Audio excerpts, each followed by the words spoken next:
Study vlog में आप लोगों का स्वागत है। कैसे हो मेरे सारे भाई। मैं आ गया अपनी फर्स्ट मील लेने के बाद लाइब्रेरी और करते हैं अपना यूपीएससी वाला टारगेट स्टार्ट 8।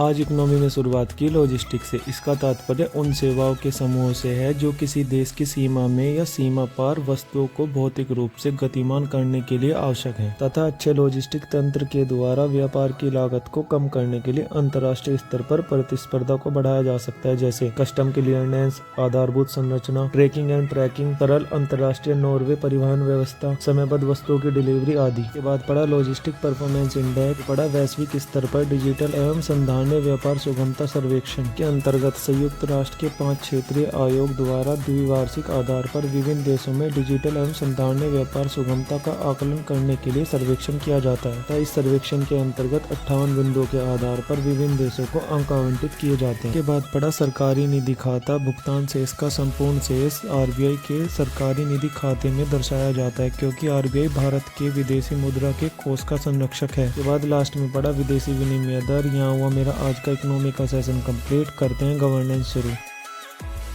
गवर्नेंस में शुरुआत की। भारत का राजनीतिक प्रशासनिक ढांचा। अखिल भारतीय सेवाओं के अधिकारियों का चयन और उनकी नियुक्ति केंद्र सरकार द्वारा की जाती है। ऐसी सेवा के सर्जन का मुख्य कारण यह रहा है कि भारत के एकात्मक परिसंघ में जहां लोकतांत्रिक समाजवाद के लक्ष्य की प्राप्ति के लिए संघ को अंतिम रूप से उत्तरदायी बनाया गया है तथा अखिल भारतीय सेवा अधिनियम 1951 के तहत भारत सरकार को यह शक्ति है कि वह राज्य सरकारों से परामर्श कर ऐसी सेवा चयन और नियुक्ति के नियम में परिवर्तन करे। के बाद पढ़ा संवर्ग नियम या कैडर रूल्स। केंद्र सरकार द्वारा चयनित और नियुक्त अखिल भारतीय सेवाओं के अधिकारियों की सेवाएं राज्यों की आवश्यकता के अनुरूप उन्हें सौंपी जाती हैं। इसी प्रणाली को संवर्ग प्रणाली कहते हैं। के बाद पढ़ा कैडर नियमों में संशोधन का प्रस्ताव। अखिल भारतीय सेवाओं के कैडर का आवंटन भारतीय प्रशासनिक सेवा संवर्ग नियमावली 1954 के तहत किया जाता है। के बाद पढ़ा केंद्रीय सेवा। फिर पढ़ा राज्य सिविल सेवा। राज्यों की स्थानीय आवश्यकताओं को देखते हुए राज्य लोक सेवा आयोग द्वारा सिविल सेवकों का चयन और उनकी नियुक्ति की जाती है। लास्ट में पढ़ा सिविल सेवा से संबंधित संवैधानिक प्रावधान। यहाँ हुआ मेरा गवर्नेंस का सेशन कंप्लीट। करते हैं पर्यावरण शुरू।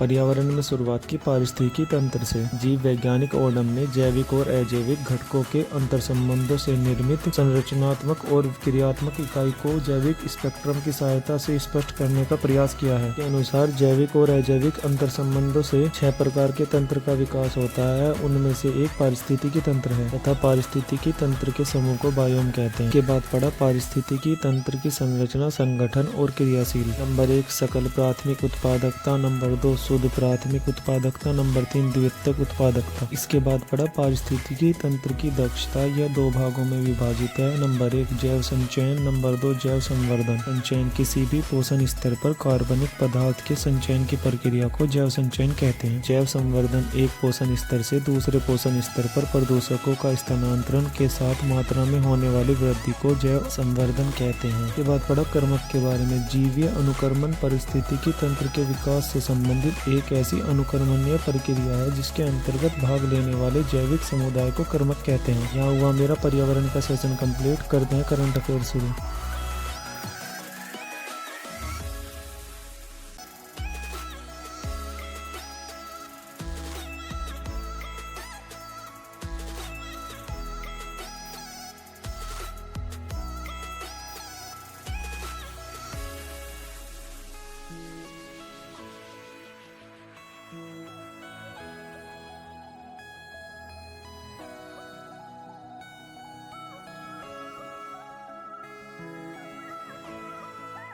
भाई अब टाइम हो रहा है 6:10 और अपना 8 घंटे वाला यूपीएससी वाला टारगेट हो गया कंप्लीट।